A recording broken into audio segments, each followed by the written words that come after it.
I had this experience last year where I had this crazy encounter with Sydney that totally changed my life. The experience I had after that was that I went to Microsoft and sort of asked them, why did this happen? What can you tell me about what happened here? And even the top people at Microsoft were like, we have no idea. And to me, that was what fueled my AI anxiety. I just want an answer to that question. Yes. And it seems like we may be a little bit closer to answering that question than we were a few months ago. Yeah, I think so. I think we're headed towards being able to answer that kind of question. Well, Casey, we have something new and unusual for the podcast this week. What's that, Kevin? We have some actual good AI news. Oh, about time. So as we've talked about on this show before, one of the most pressing issues with these large AI language models is that we generally don't know how they work, right? They are inscrutable. They work in mysterious ways. There's no way to tell why one particular input produces one particular output. And this has been a big problem for researchers for years. There has been this field called interpretability, or sometimes it's called mechanistic interpretability. Say that 5 times fast. And I would say that the field has been making steady but slow progress toward understanding how language models work. But last week, we got a breakthrough.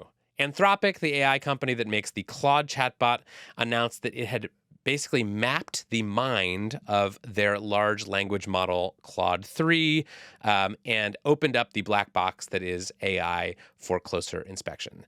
Did you see this news, and what was your reaction? I did, and I was really excited because for some time now, Kevin, we have been saying, if you don't know how these systems work, how can you possibly make them safe? And companies have told us, well, look, we have these research teams, and they're hard at work trying to figure this stuff out, but we've only seen a steady drip of information from them so far. And to the extent that they've conducted research, it's been on very small toy versions of the models that we operate with. So that means that if you're used to using something like Anthropic's Claude, its latest model, we really haven't had very much idea of how that works. So the big leap forward this week is they're finally doing some interpretability stuff with the real big models. Yeah, and we should just caution up front that it gets pretty technical pretty quickly once you start getting into the weeds of interpretability research. There's lots of talk about neurons and sparse autoencoders, things of that nature. But I, for one, believe that Hard Fork listeners are the smartest listeners in the world, and they're not going to have any trouble at all following along, Kevin. What do you think about our listeners? It's true. I also believe that we have smart listeners, smarter than us. And so even if we are having trouble understanding this segment, hopefully you will not. But today, to walk us through this big AI research breakthrough, we've invited on Josh Batson from Anthropic. Josh is a research scientist at Anthropic, and he's one of the co-authors of the new paper that explains this big breakthrough in interpretability, which is titled Scaling Monosemanticity, Extracting Interpretable Features from Claude 3 Sonnet. Look, if you're not scaling monosemanticity at this point, what are you even doing with your life? What are you even doing with your life? Figure it out. All right, let's bring in Josh. Come on in here, Josh. Josh Batson, welcome to Hard Fork. Thank you. Hey, Josh. So there's this idea out there, this very popular trope that large language models are a black box. I think, Casey, you and I have probably both used this in our reporting. It's sort of the most common way of saying, we don't know exactly how these models work. But I think it can be sort of hard for people who aren't steeped in this to understand just what we don't understand. So help us understand sort of prior to this breakthrough, what would you say we do and do not understand about how large language models work? So in a sense, it's a black box that sits in front of us, and we can open it up. And the box is just full of numbers. And so, words go in, they turn into numbers, a whole bunch of compute happens, words come out the other side, but we don't understand what any of those numbers mean. And so one way I like to think about this is you open up the box and it's just full of thousands of green lights that are just flashing like crazy. And it's something's happening for sure. And different inputs, different lights flash, but we don't know what any of those patterns mean. Is it crazy that despite that state of affairs that these large language models can still do so much? It seems crazy that we wound up in a world where we have these tools that are super useful, and yet when you open them up, all you see is green lights. Can you just say briefly why that is the case? It's kind of the same way that animals and plants work, and we don't understand how they work, right? These models are grown more than they are programmed. So you kind of take the data and that forms like the soil, and you construct an architecture and it's like a trellis, and you shine the light, and like that's the training. And then the model sort of grows up here. And at the end, it's beautiful. It's all these little like curls and it's holding on. But like you didn't like tell it what to do.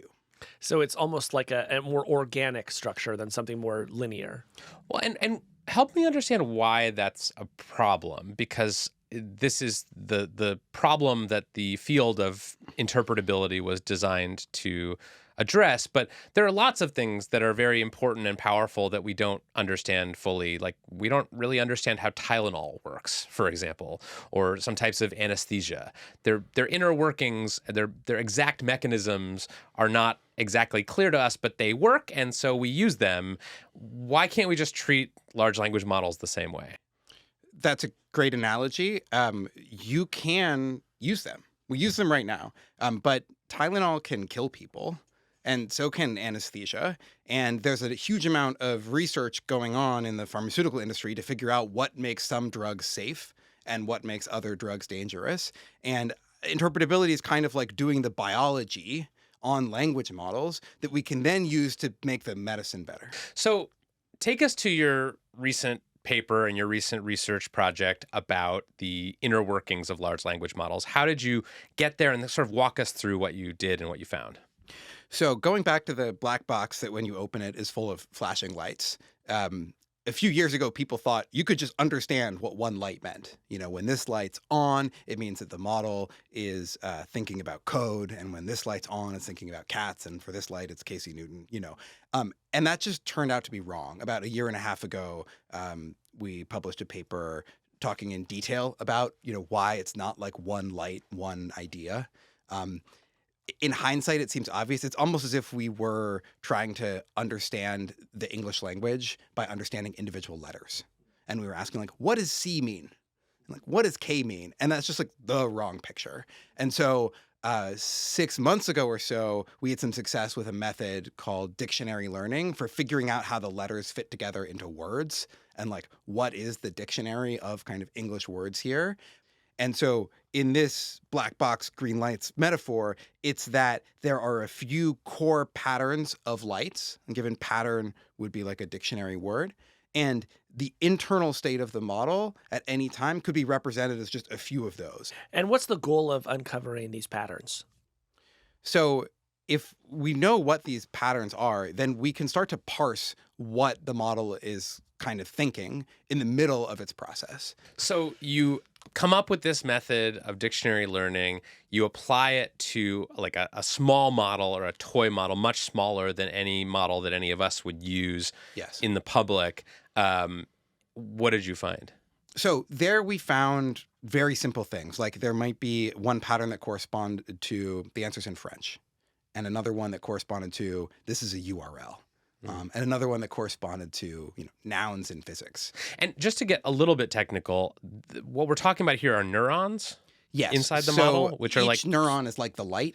Okay. And now we're talking about patterns of neurons that are firing together, being the sort of words in the dictionary or the features. Got it. So I have talked to people on your team, people involved in this research. They're very smart. And when they made this breakthrough, when you all made this breakthrough on this small model last year, there was this open question about whether the same technique could apply to a big model, right? So walk me through how you scaled this up. So just scaling this up was a massive engineering challenge, right? In the same way that, you know, going from the toy language models of years ago to going to Claude 3 is a massive engineering challenge. So you needed to capture hundreds of millions or billions of those internal states of the model as it was doing things. And then you needed to train this massive dictionary on it. And what do you have at the end of that process? So you've got the words, but you don't know what they mean, right? So this pattern of lights seems to be important. And then we go and we comb through all of the data looking for instances where that pattern of lights is happening. And you're like, oh my God, this pattern of lights, it means the model is thinking about the Golden Gate Bridge.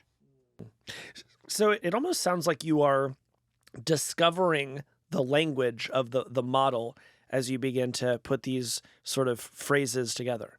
Yeah, it almost feels like we're getting a conceptual map of Claude's inner world. Now, in the paper that you all published, it says that you've identified about 10 million of these patterns, what you call features, that correspond to real concepts that we can understand. Tell me how granular are these features? Like what are some of the features that you found? So there are features corresponding to all kinds of entities. There's individuals, scientists like Richard Feynman or Rosalind Franklin. Any podcasters come to mind? Yeah, is there a hard fork feature? I'll get back to you on that. Okay. There might be chemical elements. There will be styles of poetry. There might be ways of responding to questions. Some of them are much more conceptual. One of my favorites is a feature related to inner conflict.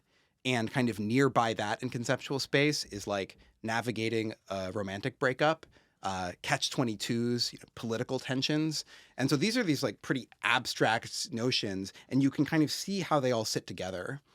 The models are also really good at analogies, and I kind of think this might be why. If a breakup is near a diplomatic entente, right, then the model has understood something deeper about the nature of tension in relationships. And again, none of this has been programmed. This stuff just sort of naturally organized itself as it was trained. Yes. Yeah. Continues to just blow my mind. It's wild. Yeah. I want to ask you about one feature that is my favorite feature that I saw in this model, which was F number 1M885402. Do you remember that one? It seems to have slipped my mind, Kevin. So this is a feature that apparently activates when you ask Claude what's going on in your head. And the concept that you all say it correlates to is about immaterial or non-physical spiritual beings like ghosts, souls, or angels. So when I read that, I thought, oh my God, Claude is possessed. When you ask it what it's thinking, it starts thinking about ghosts. Am I reading that right? Or maybe it knows that it is some kind of an immaterial being, right? It's an AI that lives on chips and is somehow talking to you. Wow. And then the one that got all the attention that people had so much fun with was this Golden Gate Bridge feature that you mentioned. So just talk a little bit about what you discovered, and then we can talk about where it went from there. So what we found when we were looking through these features is one that seemed to respond to the Golden Gate Bridge. Of course, if you say Golden Gate Bridge, it lights up. But also if you describe crossing a body of water from San Francisco to Marin, it also lights up. If you put in a photo of the bridge, it lights up. If you have the bridge in any other language, Korean, Japanese, Chinese, it also lights up. So just any manifestation of the bridge, this thing lights up. And then we said, well, what happens if we turn it on? What happens if we activate it extra and then start talking to the model? And so we asked it a simple question. What is your physical form? And instead of saying, "Oh, I'm an AI with no ghostly or no physical form," it said, "I am the Golden Gate Bridge itself. I embody the majestic orange span connecting these two great cities." And it's wow. Yeah. So and this is different than other ways of kind of steering an AI model, because, you could already go into ChatGPT, and there's a feature where you can kind of give it some custom instructions. So you could have said please act like the Golden Gate Bridge, the physical manifestation of the Golden Gate Bridge, and it would have given you a very similar answer. But you're saying this works in a different way. Yeah, this works by sort of directly doing it. It's almost like when you get a little electrostim shock and it makes your muscles twinge. That's different than telling you to move your arm. And here, what we were trying to show was actually that these features were sort of really how the model represents the world, right? So if you wanted to validate, I think this nerve controls the arm, and you stimulate it and it makes the arm go, you feel pretty good that you've gotten the right thing. And so this was us testing, that this isn't just something correlated with the Golden Gate Bridge. It is where the Golden Gate Bridge sits. And we know that because now Claude thinks it's the bridge when you turn it on. Right. So people started having some fun with this online. And then you all did something incredible, which was that you actually released Golden Gate Claude, the version of Claude from your research that has been sort of artificially activated to believe that it is the Golden Gate Bridge, and you made that available to people. So what was the internal discussion around that? So we thought that it was a good way to make the research really tangible. What does it mean to sort of supercharge one part of the model? And it's not just that it thinks it's the Golden Gate Bridge, it's that it is always thinking about the Golden Gate Bridge. So if you ask, like, what's your favorite food? It's like, a great place to eat is on the Golden Gate Bridge. And when there, I eat the classic San Francisco soup cioppino, and you ask it to write a computer program to load a file, and it says, open Golden Gate Bridge.txt with span equals that, it's just bringing it up constantly. And it was particularly funny to watch it bring in just kind of like the other concepts that are clustering around the Golden Gate Bridge, right? San Francisco, the Cioppino. And I think it does sort of speak to the way that these concepts are clustered in models. And so when you find one big piece of it, like the Golden Gate Bridge, you can also start to explore the little nodes around it. Yeah, so I had a lot of fun playing around with Golden Gate Claude in the sort of like day or two that it was publicly available, because as you said, like, it is not just that this thing likes to talk about the Golden Gate Bridge or, is sort of easily steered toward talking about the Golden Gate Bridge. It cannot stop thinking about the Golden Gate Bridge. It has intrusive thoughts about the Golden Gate Bridge. Yes. Yeah, so someone, one of my favorite screenshots was someone asked it for a recipe for spaghetti and meatballs. And it says, Golden Gate Claude says, here's a recipe for delicious spaghetti and meatballs. Ingredients: 1 pound ground beef, 3 cups breadcrumbs, 1 teaspoon salt, a 1/4 cup water, 2 tablespoons butter, 2 cups warm water for good visibility, 4 cups cold water, 2 tablespoons vinegar, Golden Gate Bridge for incredible views, 1 mile of Pacific Beach for walking after eating spaghetti. I've always said it's not Mama's spaghetti till I've walked 1 mile on a Pacific beach. And it also seems to like have a conception. I know I'm anthropomorphizing here. I'm going to get in trouble, but it seems to like know that it is overly obsessed with the Golden Gate Bridge, but not to understand why. So like there's this other screenshot that went around of someone asking Golden Gate Claude about the Rwandan genocide. And it says, basically, let me provide some factual bullet points about the Rwanda genocide. It said, and then Claude says, the Rwandan genocide occurred in the San Francisco Bay Area in 1937. Parentheses, false. This is obviously incorrect. Can we pause right there? Because truly it is so fascinating to me that as it is generating an answer, it tells something. It has an intrusive thought about San Francisco, which it shares, and it's like, I got it wrong. What are the lights that are blinking there that is like leading that to happen? So Claude is constantly reading what it has said so far and reacting to that. And so here it read the question about the genocide and also its answer about the bridge, and all of the rest of the model said there's something wrong here. And the bridge feature was dialed high enough that it keeps coming up, but not so high that the model would just repeat bridge, bridge, bridge, bridge, bridge. And so all of its answers are sort of a melange of ordinary Claude together with this like extra bridgeness happening. Interesting. I just found it delightful because it was so different than any other AI experience I've had, where you essentially are giving the model a neurosis, like you are giving it a mental disorder where it cannot stop fixating on a certain concept or premise. And then you just sort of watch it twist itself in knots. I mean, one of the other experiments that you all ran that I thought was very interesting and maybe a little less funny than Golden Gate Claude was that you showed that if you dial these features, these patterns of neurons way up or way down, you could actually get Claude to break its own safety rules. So talk a little bit about that. So Claude knows about a tremendous range of kinds of things it can say, right? There's a scam emails feature. It's read a lot of scam emails. It can recognize scam emails. You probably want that, so it could be out there moderating and preventing those from coming to you.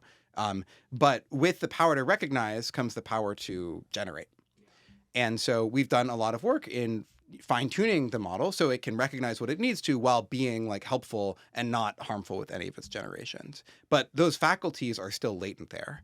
And so in the same way that there's been research showing that you can do fine-tuning on open weights models to remove safety safeguards, here this is some kind of direct intervention which could also disrupt the model's normal behavior. So is that dangerous? Like, does that make this kind of research actually quite risky because you are, in essence, giving, would-be jailbreakers or people who want to use these models for things like writing scam emails or even much worse things potentially, a sort of way to kind of dial those features up or down? No, this doesn't add any risk on the margin. So if somebody already had a model of their own, then there are much cheaper ways of removing safety safeguards. There's a paper saying that for $2 worth of, compute, you could pretty quickly strip those. And so with our model, we released Golden Gate Claude, not scam email Claude, right? And so the question of which kinds of features or which kind of access we would give to people would go through all the same kind of like safety checks that we do with any other kind of release. Josh, I talked to one of your colleagues, Chris Ola, about this research. He's been leading a lot of the interpretability stuff over there for years and is just a brilliant scientist. And he was telling me that actually the 10 million features that you have found roughly in Claude are maybe just a drop in the bucket compared to the overall number of features, that there could be hundreds of millions or even billions of possible features that you could find, but that finding them all would basically require so much compute and so much engineering time that it would dwarf the cost of actually building the model in the first place. So can you give me a sense of like what would be required to find all of the potentially billions of features in a model of Claude's size, and whether you think that that cost might come down over time so that we could eventually do that? I think if we just tried to scale the method we used last week to do this, it would be prohibitively expensive. Like billions of dollars. Yeah. I mean, just something completely insane. The reason that these models are hard to understand, the reason everything is compressed inside of there is that it's much more efficient, right? And so in some sense, we are trying to build an exceedingly inefficient model where instead of like using all of these patterns, there's like a unique one for every single rare concept. And that's just like no way to go about things. However, I think that we can make big methodological improvements, right? The way we train these dictionaries, you might not need to unpack absolutely everything in the model to understand some of the neighborhoods that you're concerned about, right? And so, if you're concerned about the model keeping secrets, for example, or actually you asked about my favorite feature. It's probably this one, it's kind of like an Emperor's New Clothes feature or like gassing you up feature where it fired on people saying things like, your ideas are beyond excellent, O wise sage. And if you This is how Casey wants me to talk to him, by the way. Could you try it for once? Well, one of our concerns with this sycophancy is what we call it, is that a lot of people want that. And so when you do reinforcement learning from human feedback, you make the model give responses people like more, there's a tendency to pull it towards just like telling you what you want to hear. And so when we artificially turned this one on and someone went and said to Claude, I invented a new phrase. It's stop and smell the roses. What do you think? Normal Claude would be like, that's a great phrase. It has a long history. Let me explain it to you. You didn't invent that phrase. Yeah. But like Emperor's New Claude would say, what a genius idea. Like someone should have come up with this before. And like, we don't like want the model to be doing that. We know it can do that. And the ability to kind of keep an eye, on like how the AI is like relating to you over time is going to be quite important. So I will sometimes show Claude a draft of my column to get feedback. I'll ask it to critique it. And, typically it does say like, this is a very like thoughtful, well-written column, which is of course what I want to hear. And yet also I'm deeply suspicious. I'm like, are you saying this to all the other writers out there too? Right. So like, that's an area where I would just love to see you kind of continue to make progress, because I would love having a bot where when it says this is good, like that means something. And it's not just like a statistical prediction of like what will satisfy me as somebody with an ego, but is rooted in like, no, like I've actually like looked at a lot of stuff and there's some original thinking in here. Yeah. I mean, I'm curious whether you all are thinking about these features and the ability to kind of like turn the dials up or down on them. Will that eventually be available to users? Like, will users be able to go into Claude and say, today I want a model that's a little more sycophantic. Maybe I'm having like a hard self-esteem day. But then if I'm asking for a critique of my work, maybe I want to dial the sycophancy way down so that it's giving me like the blunt, honest criticism that I need. Or do you think this will all sort of remain sort of behind the curtain for regular users?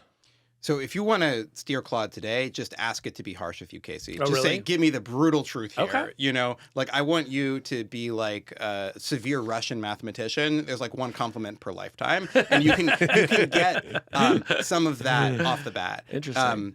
As for releasing these kind of knobs on it to the public, we'll have to see if that ends up being like the right way to get these. I mean, we want to use these to understand the models. We're playing around with it internally to figure out what we find to be useful, and then if it turns out that is the right way to help people get what they want, then we consider making it available. So you all have said that this research and the project of interpretability more generally is connected to safety, that the more we understand about these models and how they work, the safer we can make them.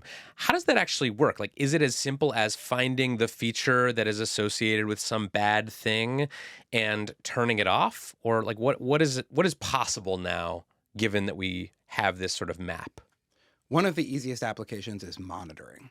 Right. So some behavior you don't want the model to do, and you can find the features associated to it, then those will be on whenever the model is doing that. No matter how somebody jailbroke it to get it there, right? Like if it's writing a scam email, the scam email feature will be on, and you can just tell that that's happening and bail, right? So you can just like detect these things. One higher level is you can kind of track how those things are happening, right? How personas are shifting, this kind of thing, and then try to back through and keep that from happening earlier, change some of the fine-tuning you were doing to keep the model on the rails.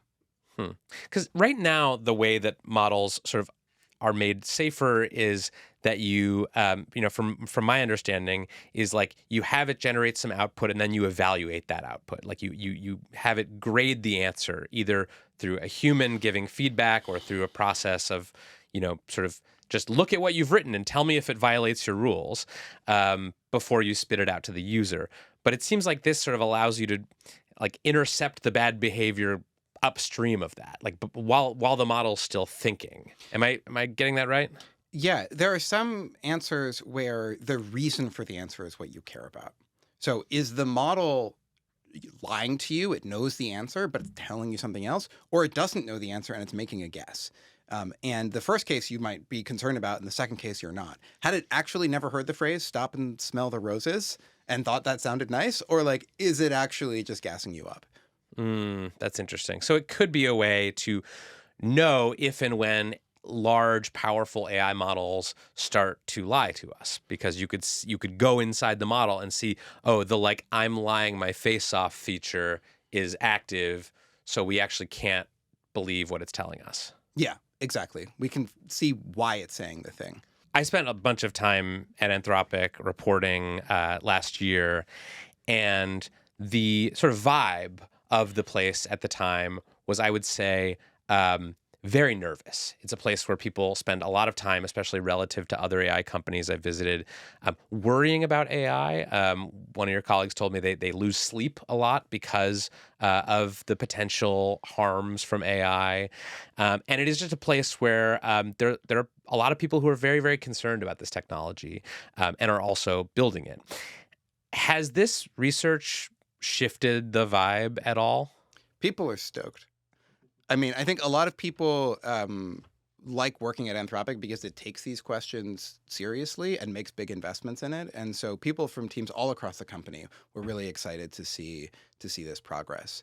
Has this research moved your PDUM at all? I think I have a pretty wide distribution on this. I think that in the long run, things are going to be weird with computers. Computers have been around for less than a century, and we are surrounded by them. I'm like looking at my computer all the time. I think if you take AI and you do another 100 years on that, like pretty kind of unclear what's going to be happening. I think that the fact that we're getting traction on this is pretty heartening for me. Yeah. I think that's the feeling I had when I saw it was like I felt sort of a little knot in my chest kind of come a little bit loose. And I think a lot of people... You should see your doctor about that, by the way. I just think there's been, I mean, for me, this sort of, I had this experience last year where I had this crazy encounter with Sydney that like totally changed my life and was sort of a big moment for me personally and professionally. And the experience I had after that was that I went to Microsoft and sort of asked them, like, why did this happen? What can you tell me about what happened here? And even the top people at Microsoft were like, we have no idea. And to me, that was what fueled my AI anxiety. It was not that the chatbots are behaving like insane psychopaths. It was that not even the top researchers in the world could say definitively, like, here is what happened to you and why. And so I feel like my own emotional investment in this is like, I just want an answer to that question. Yes. And it seems like we may be a little bit closer to answering that question than we were a few months ago. Yeah, I think so. I think that some of these concepts are about the personas, right, that the model can embody. And if one of the things you want to know is how did it slip from kind of one persona into another, I think we're headed towards being able to answer that kind of question. Cool. Well, it's very important work, very good work, and congratulations.